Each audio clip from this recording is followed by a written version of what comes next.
Hello and welcome to another edition of For the Record. I'm Sean Murphy. My guest today is a returning guest to the show, a friend of the show. His name is Russ Partridge, the Executive Director of the Warm Center in Westerly. Pleasure having you back on the show. Welcome to the show. Sean, thanks so much. I'm really glad to be back. For those that didn't catch that first show, tell everybody what the Warm Center is. Well, the Warm Center is, most people think it's simply a shelter. It's really much more than that. What I like to call it is we're a comprehensive social service agency, and we provide basic needs of food, shelter, and clothing to the folks who are struggling in Westerly and in southeastern Connecticut. We provide emergency shelter for single adults and for families. We provide transitional housing and permanent housing.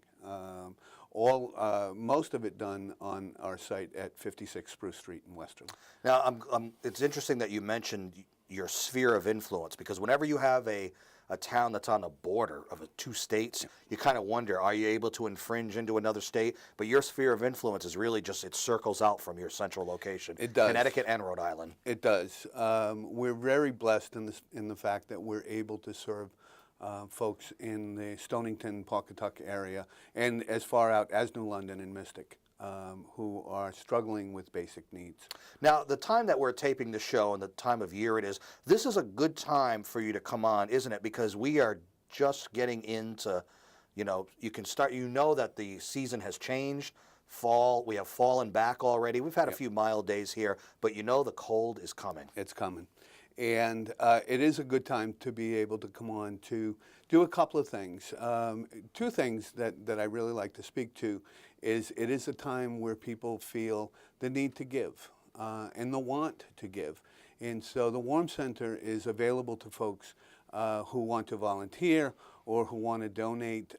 We have several families that we serve, and if someone is interested in donating gifts for children or food for the families, it's a really good place to be able to do that. The second thing is it is going to get cold, and our main goal is to provide safety and a safe place for people to be.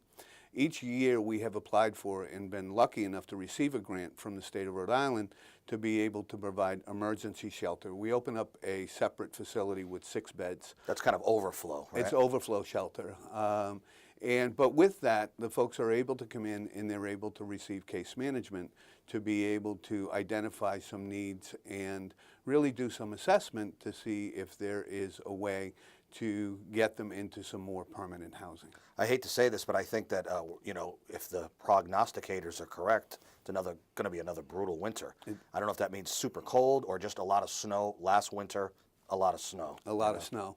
And luckily, we're able to meet the needs of folks. One of the things, we have a program, it's street outreach, in which we go out to some of the areas where people are living in tents.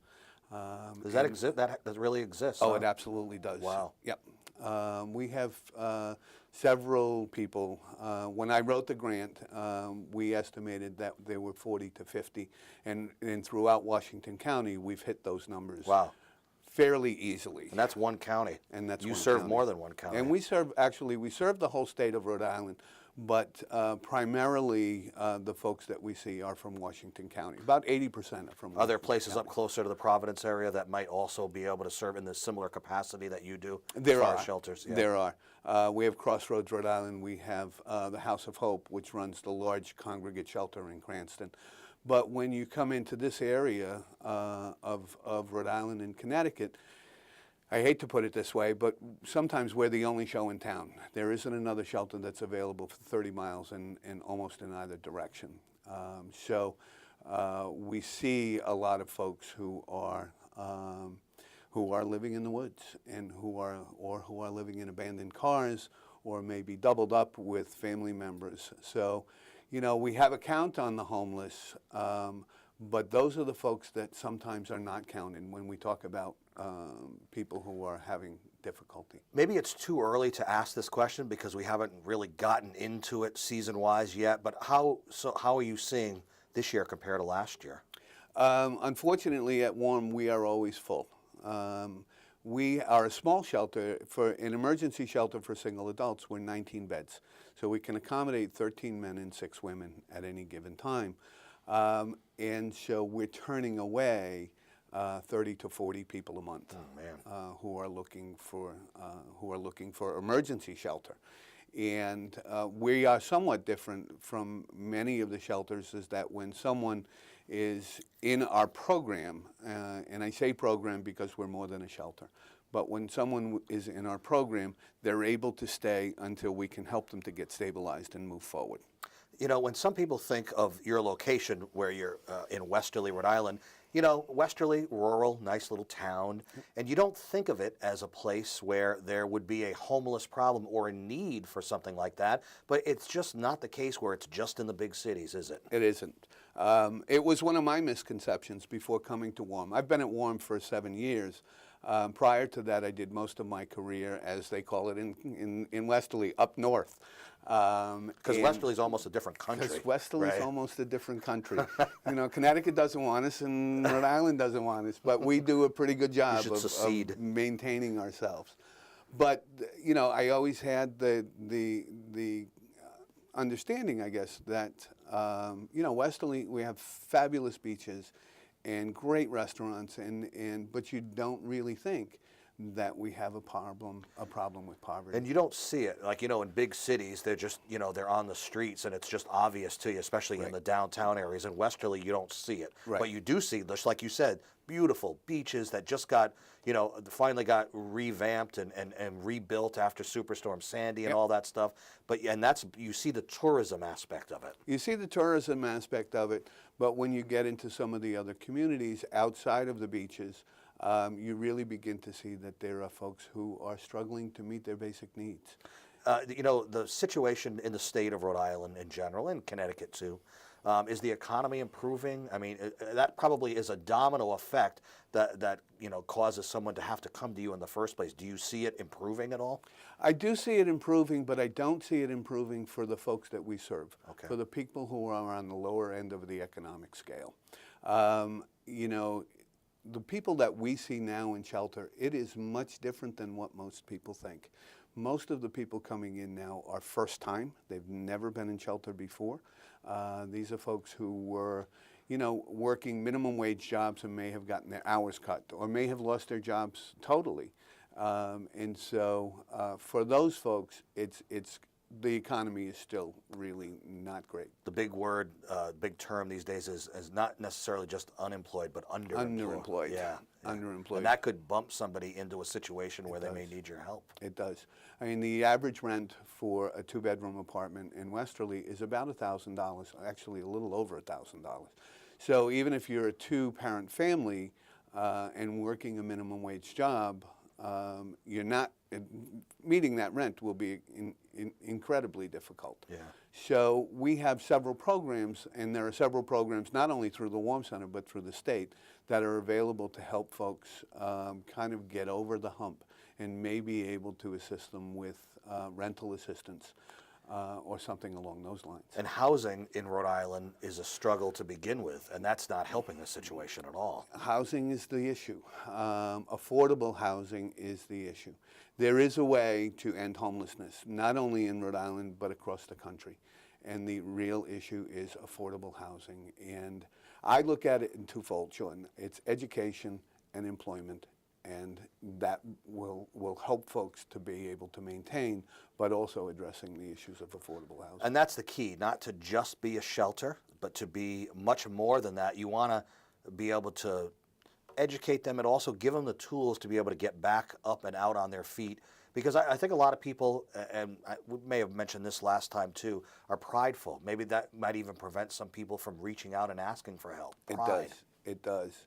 I often say that people wait too long, and it's because of pride. And to walk into any social service agency and say, I need help, when you're a dad and struggling to meet the needs of your family. You're supposed to be the one that's the provider, right? Right. Right. And especially, you were talking earlier about a lot of first-timers. They must be scared to death. Scared to death. You know, it's the look of what I call shell shock, of I did everything right. How did I end up in a homeless shelter? And what we do is to be able to really identify strengths that people have, and help them to find ways to utilize those strengths to be able to move forward. Well, let's talk about let's get a little bit more specific about some of the programs you offer. Again, it's not just a matter of a roof over your head, but it's programs to get you back on your feet and become a productive member of society. Yep. Right? First of all, in shelter, we have what is called a job readiness program. And really what that does is the case manager will work with folks to develop their resume, to really look at job skills that they have. And you know, it's amazing. Sometimes people don't realize they've done as much work as they have or have the skills that they actually have. So being able to put it down on paper makes a great difference. We have a program that is called Attire for Hire. When someone becomes homeless, they lose everything. And so Attire for Hire is a program where we're able to help folks with good, used clothing that they can take and go on an interview with. Shirts and ties and dresses and so forth. That first appearance means everything. It means can make or break your ability to be able to get the job in the first place. It right? means everything. Yeah. And to be able to, you know, get somebody who can't really afford it, a haircut and a shave, and be able to walk into a job interview in a suit and a tie makes a tremendous difference in their own self-esteem and how they present themselves. Are you noticing, and this word has popped up a lot, more families as opposed to an individual, and that's really scary, isn't it? That's really scary. We have a program called Harvest Homes. And Harvest Homes is 14 apartments that we rent and then sublet to homeless families. Unfortunately, we have all of those apartments full, but we have about 30 families on the waiting list. Wow. And we know that of those 30 families, most of them are doubled up, living with relatives. And, you know, it's very difficult on the children to be in that kind of a situation. But we are seeing an awful lot of families who are struggling. Let's take a break and come back. I want you to give out the website for people to go and learn more, and then we'll come back. Sure. It's www.warmshelter.org. All right, simple website. We'll take a break and come back. I'm Sean Murphy. This is For the Record. Stay right there.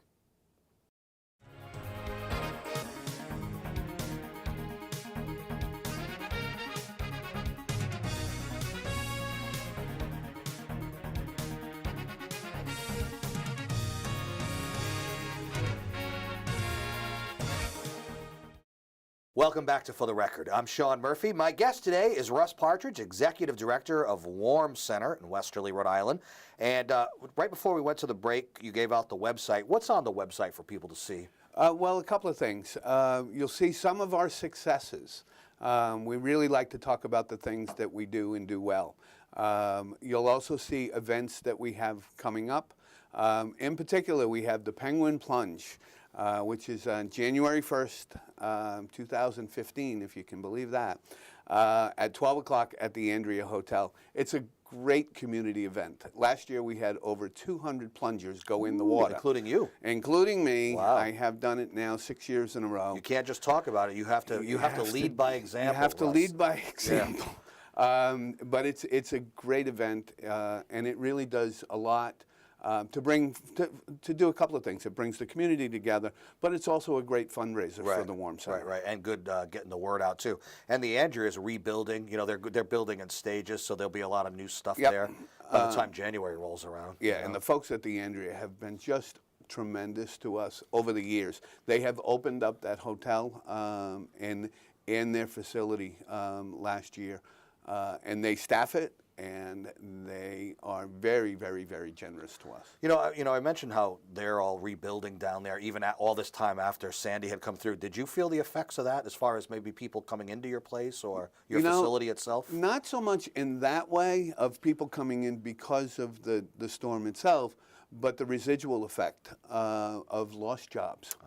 You know, a lot of that, the seasonal work, the first year after Hurricane Sandy had gone away.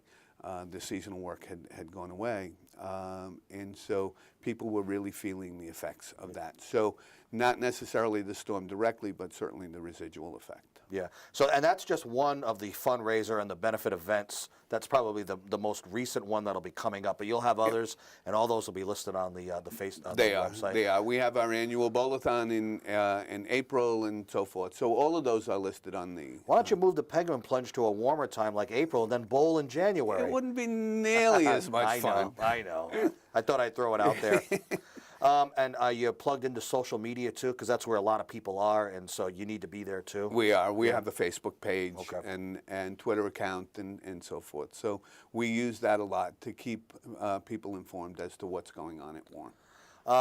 You mentioned on the website some, success stories. Do you ever have people who really made it out and come back to talk about their story and share with the others? Because, word of mouth and seeing one of your peers, so to speak, experience success, does a lot for a person's esteem. Yes, we have people come back often to volunteer. And actually on the website, you'll see a story that we had filmed with one of our moms who had come through our Harvest Homes program. And it's really quite touching because you get to see the end result of the work that we put in to the programs that are at Warm.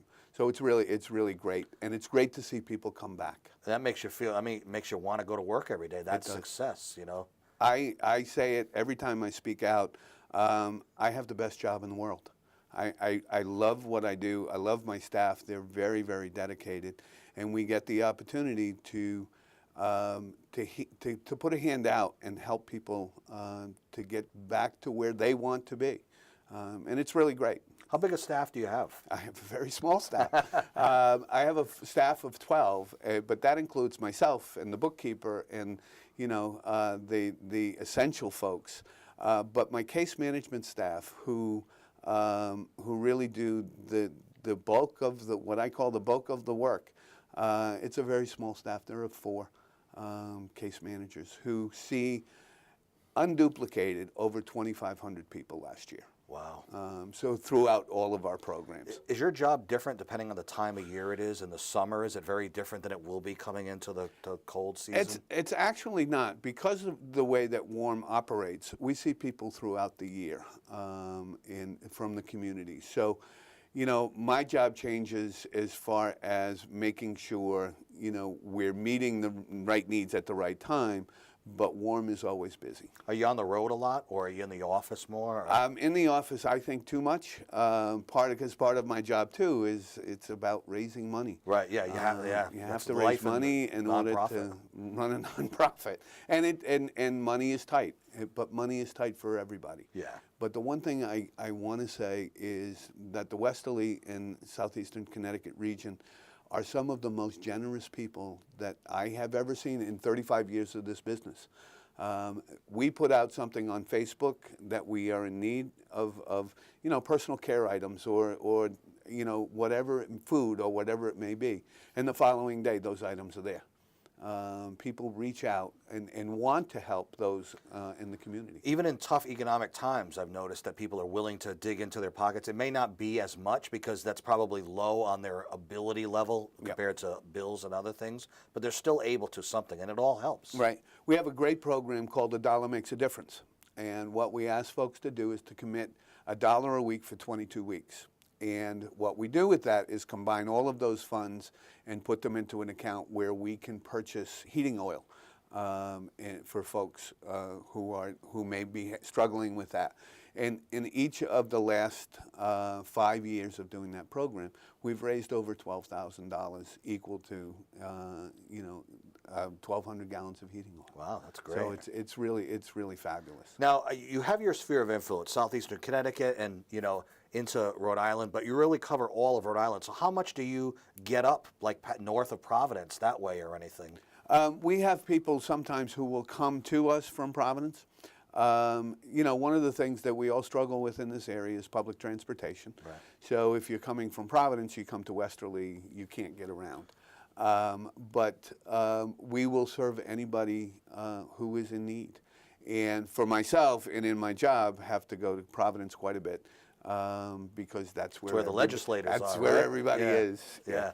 Yeah.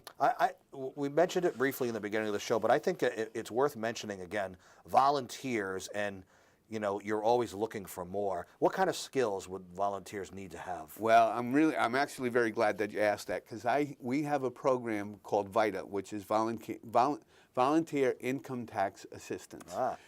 I really need a volunteer who is willing to come in and do income tax for folks who are of low income. We have our bookkeeper on staff who does it very well, but we also need to have another person. So if there's anybody out there who is looking for a way to volunteer and you have some ability to do income tax, we'll train you, we'll help you, but that's... Do you have certain software that you use for We it? do. For Okay. the federal government Right. supplies us with that. All right, so that's one thing. What other kind of skills are you looking for?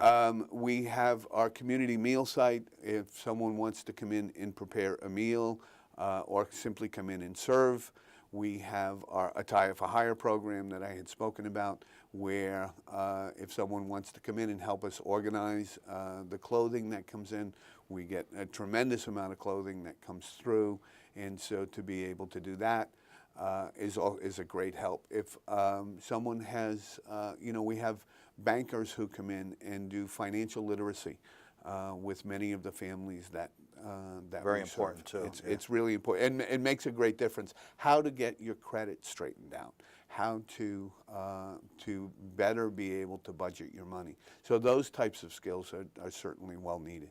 How about just along the lines of financial support? You have your individuals. Do you have much corporate support? We do. We are constantly writing grants, and Kimball Foundation and Rhode Island Foundation, United Way are all tremendously generous. Pfizer is a great supporter of the Warm Center. So all of those agencies and corporations are really quite generous. If someone's watching right now and they need help or just don't know, like even the first question to ask, what do you say to them? Call us, area code 401-596-WARM, or that's 596-9276, and you'll find somebody on the phone who is willing to listen. And if we don't have the resource that you need, we'll help you to find it. If someone comes in, a lot of the stuff that we talked about today was individuals and families because of financial issues cause them to come in. But what happens, because obviously there's a lot of domestic abuse or drug issues, how do you handle those situations? We are a substance-free facility, so we do random drug and alcohol screens. If someone is struggling with substance abuse, we have the resources available to get them into detox. We have the numbers to call, and certainly if they're not comfortable calling us, they can call United Way 211. But those resources are available, and we know how to access them. What if can you help somebody who has pets, or at least refer them to the appropriate place so We that they do. don't have to lose them? Yep, we do. The animal shelter in Westerly is very helpful, and there are other no-kill shelters throughout Rhode Island. That's good that you mentioned that Yep. part of it too. Yep. Let's take one more break and come right back. I'm Sean Murphy. This is For the Record. Stay right there. So that is our show for today. Russ Partridge, Executive Director of Warm Center in Westerly. Any final words, anything that you want to say to the people, anything you're looking for? Just two things. If you're interested in volunteering, please give us a call at 596-9276.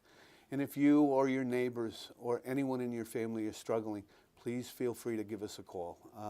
If we don't have the resource, we know where to go. Right, and do it now as we're taping this and this airs before it really gets, serious out there, right? Don't be too embarrassed. Our goals are to provide dignity and respect to folks who come in, and that's what we do. One more time on the website, too. It's warmshelter.org.